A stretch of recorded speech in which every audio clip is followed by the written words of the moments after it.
Welcome to the Key2Be podcast, where we show you the key to becoming an entrepreneur. We have a very special guest joining us today who truly embodies the entrepreneurial spirit, Martynas Rimevičius. Join us as we delve into Martyno's inspiring story, uncovering the lessons that he has learned and discover the invaluable insights that can help you unlock your own entrepreneurial potential. Gerai, tai sveikas Martynai. Labas, Benai. Ačiū, kad prisijungi šiandien į mūsų podcastą apie entreprenerystę. Tai tiem, kas nežino, norim sužinoti apie tave plačiau. Tai papasakok, kuo užsiemi gyvenime, kodėl esi entrepreneris, ką tokio esi sukūręs, inovatyvaus startuolį, turėjęs startuolį. Tai klausom. Labas, Benai, ačiū, kad pakvietėt. Malonu su studentais pasidalinti savo tokį patirtim. Aš verslu domiuosi nuo pat vaikystės. Pradėjau verslauti dar mokyklai. Verslauti kažkuria prasme, tai mokintis verslo, ten Junior Achievement tokia programa, jau 9 klasėje kažkaip ten mane to atraukė pasimokinti tenais ir visokios prekybos, visokie projektai mane pradėjo dominti nuo tada. Aš ėjau dirbau darbus tokiose įmonėse, kurios mane pamokino dirbti kolektyvuose, kaip ten Statoil, maitinimo įvairiose įmonėse. Ir vėliau, kadangi tėvai turi tokią kavinukę, jau 30 metų, kas Vilniečiai daug žino, Fabai, tokia šašlykinė. Tai va, tenais aš išmokau tokio verslo iš tėvų. Restoranų verslą ir gavau kažkada pasiūlymą vystyti tinklą Double Coffee.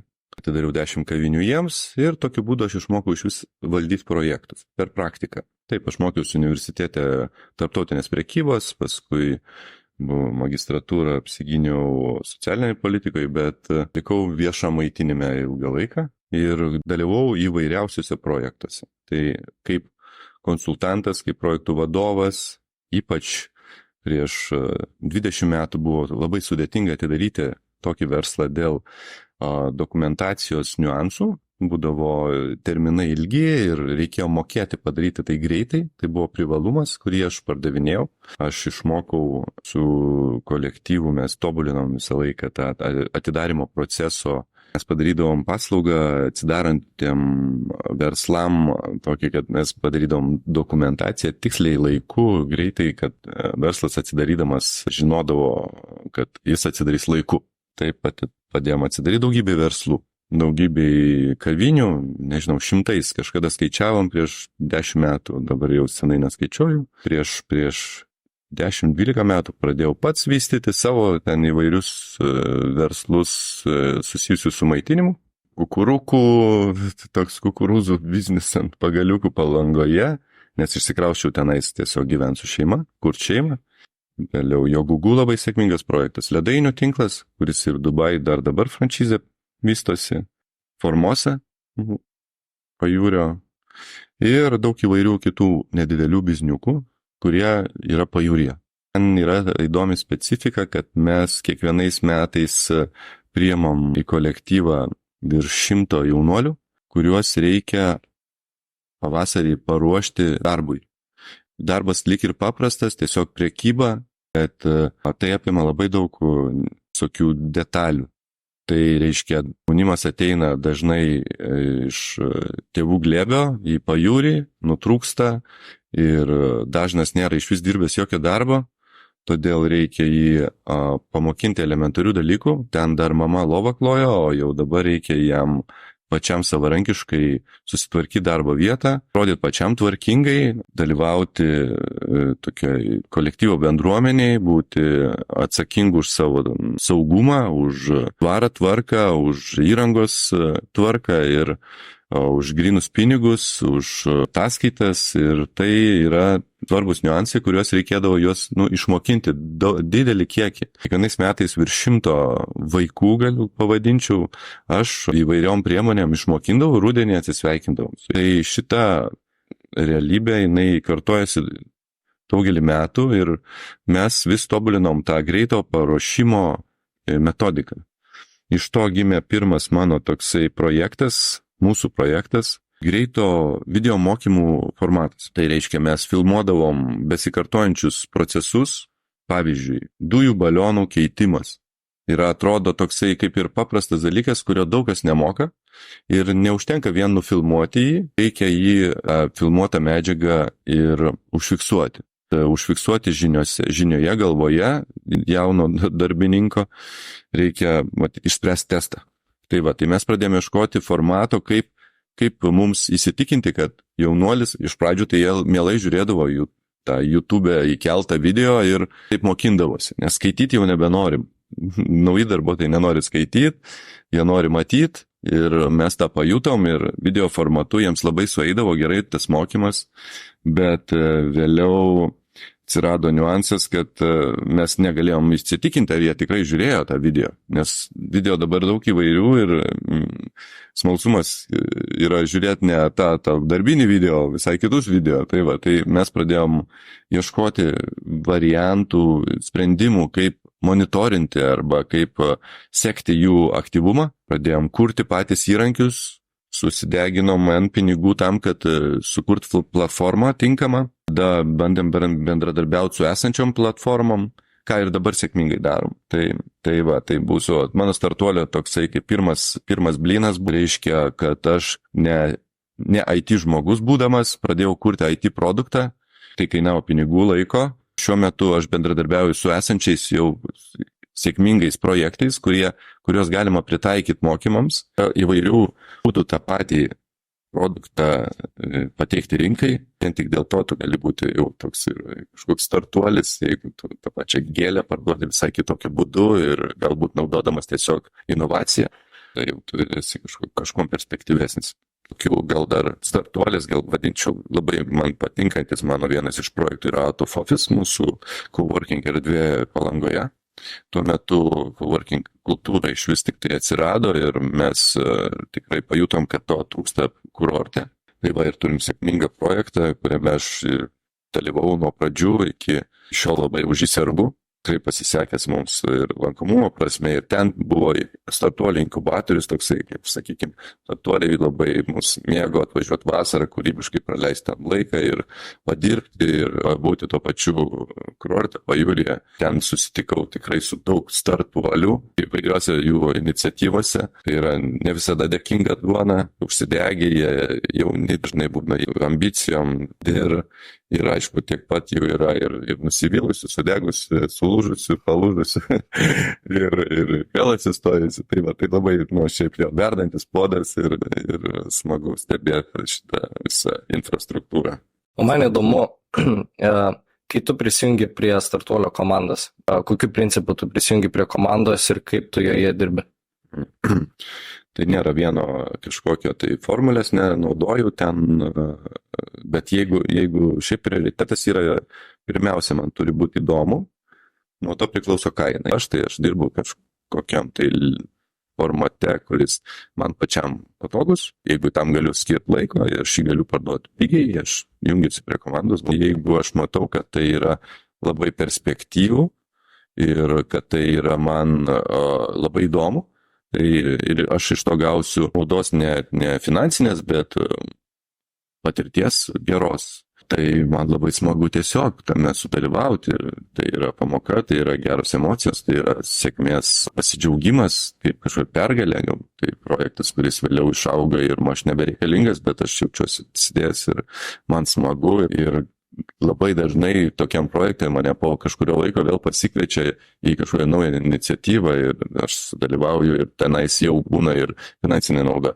Tai tiesiog kartais nebūtina bėgti paskui pinigus ir tai tiesiog atsivėja vėliau. Arba ne. Supratau, gera mintis. Tai kitas klausimas būtų, iš kur semiesi idėjų ir iš kur semiesi viso įkvėpimo kurti, daryti kažką naujo, ko nėra rinkoje? Žiūrėk, visą laiką mėgau bendrauti, dalyvauti įvairiuose pakvietimuose, kur mane kviečia, aš labai dažnai ieškau tokių įdomių kompanijų. Tai ten gimsta daug idėjų. Iš tikrųjų, paskutiniu metu aš suprantu, kad idėjos gimsta tyloje. Taip, jeigu jau tikrai labai nori kažkokių gerų sprendimų savo arba kažko kūrybiškai, tai pabandyk tyloje kažkaip su savimi. Jaunam žmogui gal man tai Tai buvo netaip suprantama, dabar man suprantama. Dabar labai daug triukšmo, labai daug idėjų, mes matom begalę įvairių spalvingų, įdomių ir wow, sprendimų, kurie atrodo, kaip žmonės sugebėjo sugalvoti tokį įdomų dalyką, čia raketos leidžiasi iš kosmoso ant savo kojų, čia yra, atrodo, wow. Ir tai man taip toli iki to atrodo, ne? Bet iš tikrųjų viskas yra tikrai paprasčiau. Visas žinių potencialas yra mumise, jisai yra bendras žinių puodas, tik tai mes turim išmokti jį pasiekti. Tai daug įvairių technikų, bet sportininkai sako, aš nežinau, kaip pasiekiau tą rekordą, aš tuo metu buvau išsijungęs. Taip pat, tai matyti, reikia mokėti išsijungti, tam yra, nežinau, meditacija, tyla, gamta, dar kažkas, ten tikrai ateina daug geriausių minčių arba tokių švariausių, tyriausių. Ir, reikia ten ieškoti savęs, nes tikrai kabina. Tas ateina savaime, žinai, taip, kaip ir Einšteinai.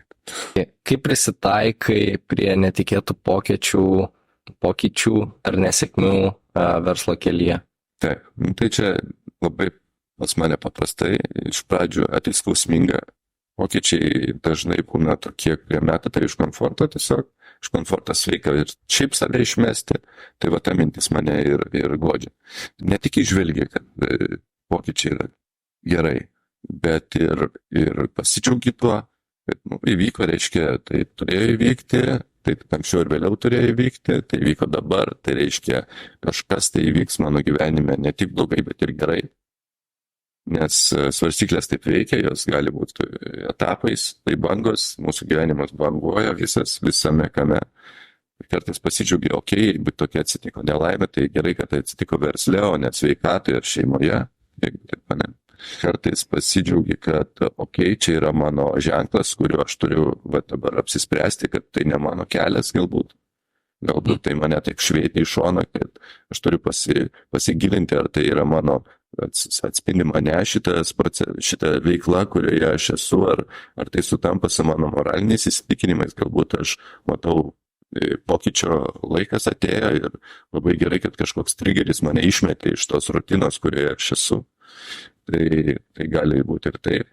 Buvo toks etapas versle vienam, kuriame mes, labai geras pavyzdys, jau Gugu kaip gimė, mes turėjom ledainę, kuri buvo gan tokia vidutiniškai sėkminga, jinai save išlaikė, aš ten mėgau ten labai gerai pats ir darbuotis, mūsų naujas toksai skanių ledų gamyklėlė, maži vaikai, jie labai laimingi, kad tėtis turi ledainę, vienas kioskelis vidury Basanavičiaus gatvės, kaip ir nedidelis versliukas, bet tuo metu mes jį vis tiek puoselėjom, labai rūpinomės, kad produktai būtų švieži, skanus, ledai, tokie jogurtinių ledų nebuvo dar didelio pasirinkimo Lietuvoje.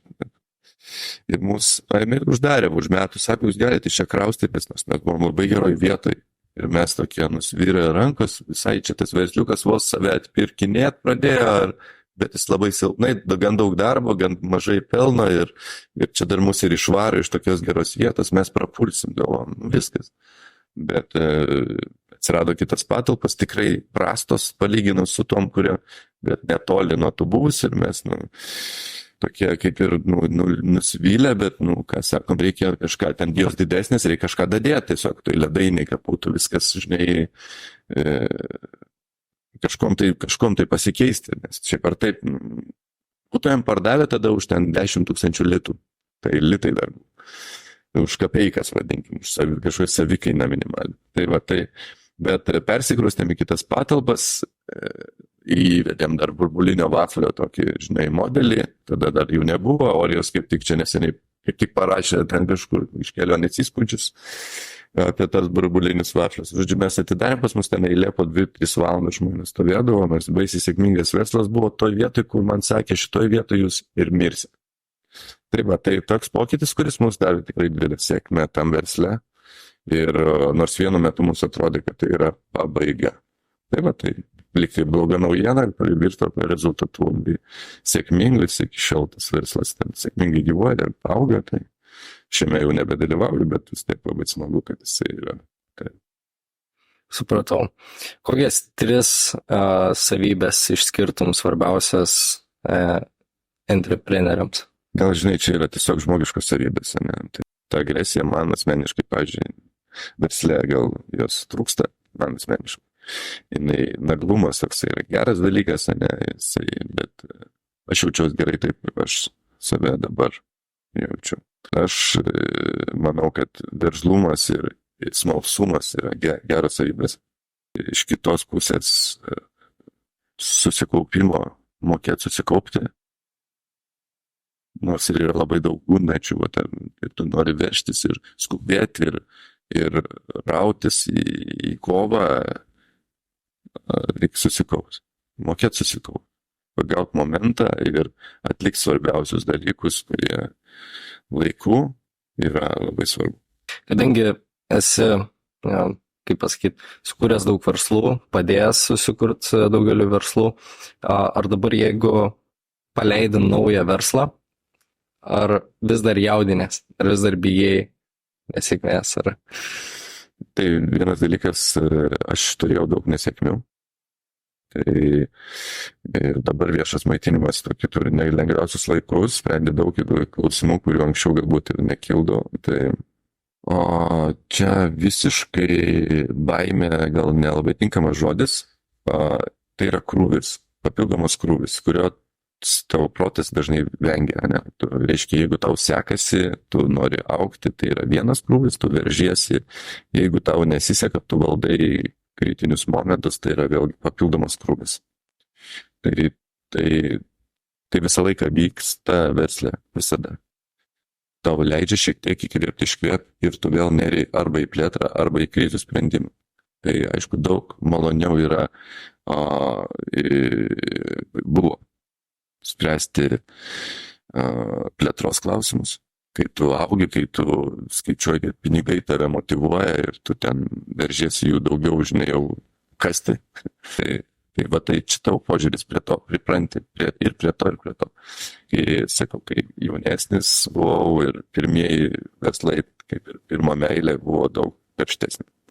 Dabar viskas yra stambiau, paprasčiau, aš nepergyvenu, nebijau nei bankroto, nei verslo žlugimo. Tai yra tiesiog procesas, vienas iš procesų. Nežinau, ar daug sėkmingų verslininkų yra nors kartą nesudegę. Pats esi prieš tokią ribą bankroto? Aišku, kelis kartus. Pats mane, daug verslų, kaip daug, aš nežinau, smulkių verslų, kurie nepasisekdavo. Tai aš turiu tas pamokas praėjęs ir žinau, ką reiškia tapti nemokiu. Ir tos klaidos, kurios yra netgi pakartotų klaidų. Tada yra tos pakartotos klaidos, jas aišku, šiek tiek kitokios, bet tu vis tiek supranti jų paskui kilmę ir prasmę ir savai. Tai va, tai tas yra tikrai naudinga. Arba tai guodžia, kad tai naudinga. Nežinau, iš tikrųjų, bet tai neišvengiama tiesiog. Man bent jau tai buvo neišvengiama. Bet tas bankrotas, kokio pasižymi, kad visas savo turimas lėšas tu sudegini idėjai ir ta idėja nesigauna ir čia skaitos kaip bankrotas, kad, sėdžiu, nežinau, ten basas, nežinau, ką toliau daryti, ar tai tiesiog galbūt kažkokios skirtas finansavimas, kurį sudegina ir tada toks, kaip ir verslas bankrutuoja, bet ne to asmeniškai. Žinai, pinigai yra toksai turtas, kuris yra, tiesiog atkuriamas laikas, yra jau, žinai, jis prabėgo, tai gal atskirti reikia iš karto šitą dalyką. Daugiausiai, ką aš investuoju, tai yra laikas, ne, tai laikas paskui pritraukia pinigus. Tai va, tas yra, ta patirtis svarbi, jinai gera, jinai rekomenduočiau pradėti nuo didelių finansinių projektų. Nerekomenduočiau pradžioje. Pirmieji verslai, jie dažnai būna, statistika taip rodo, galima pasitikėti kažkiek. Taip, jie dega. Taip, į komandos byra. Taip, pastatoma kartais ne ant tos kortos. Taip yra, rinka labai dabar judri ir yra normalu daryti klaidas. Ar jos kritinės bus, ar iškart nepataisomos? Ne, tikriausiai. Dažnai tu vairuoji automobilį, tu gali daryti posakius. Taip, čia yra, nebus taip, kad tu iškart užsikūri, gazas dugnas jas į sieną. Gali tai būti, kad, ta prasme, tu pasižiūri toliau. Prieš atidarant, tu tikriausiai savo idėją gerai išnarpliai, su kolektyvu įvertini daug įvairių rizikų, tai darai tikriausiai pirmus verslus, ne vienas. Tikriausiai, taip, dažnai daro vienas ir užsidaręs ir su nieko nesikonsultuoja ir pasiekia wow rezultatus. Tai matyt, aš netoks. Aš dažniausiai kolektyviai išmastom, ten ieškom sprendimų, unikalumų ir man drąsiau ir geriau jaučiuosi aš kaip kolektyvo narys. Tai va, tai mano, bet čia mano. Tai yra įvairių žmonių, įvairių situacijų, bet kuriuo atveju aš nebijau. Žinai, kai pradedu, tai jau nebebijau. Tiesiog varai ir viskas, nežiūri ten, o galėjau, tai viskas. Ir paskutinis klausimas, ką patartum jauniesiems entrepreneriams, norintiems sukurti savo inovatyvų startuolį? Koks būtų tas vienas labai geras patarimas? Vienas. Tiesiog pradėti, ne? Čia tiesiog pradėkit. Tiesiog tas bus toks ant lieptelio krašto, čiagi šoks į bedugnę, taip nėra. Tiesiog eini ir viskas judat, bet kokią idėją įmat, vystat, atsitrenkėt, žiūrit, ar jums pabandot įveikti iš visų jėgų tas pirmasis barjerus. Pabandot. Nieko tai nekainuos. Nebūtinai kurti įmonės, ten sudast pinigus. Nepradėkit nuo to. Pradėkit, o kaip tai įmanoma be pinigų? Kaip tai įmanoma su mažiau pinigų? Kaip tai įmanoma panaudoti tą aplinką, kurioje jūs jau esate? Kaip galima pasinaudoti kitų patirtimi? Tai va tai, matyt, va toks ir patarimas, kad pradės. Tai tiesiog užsikabinti už bet ko, už smulkmenas ir pradėti ją vystyti. Supratau. Gerai, Martynai. Tai ačiū labai. Labai buvo įdomu klausytis tavęs. Ačiū žiūrovai, kad žiūrėjot mus. Ir susitiksim sekančiam video. Ačiū.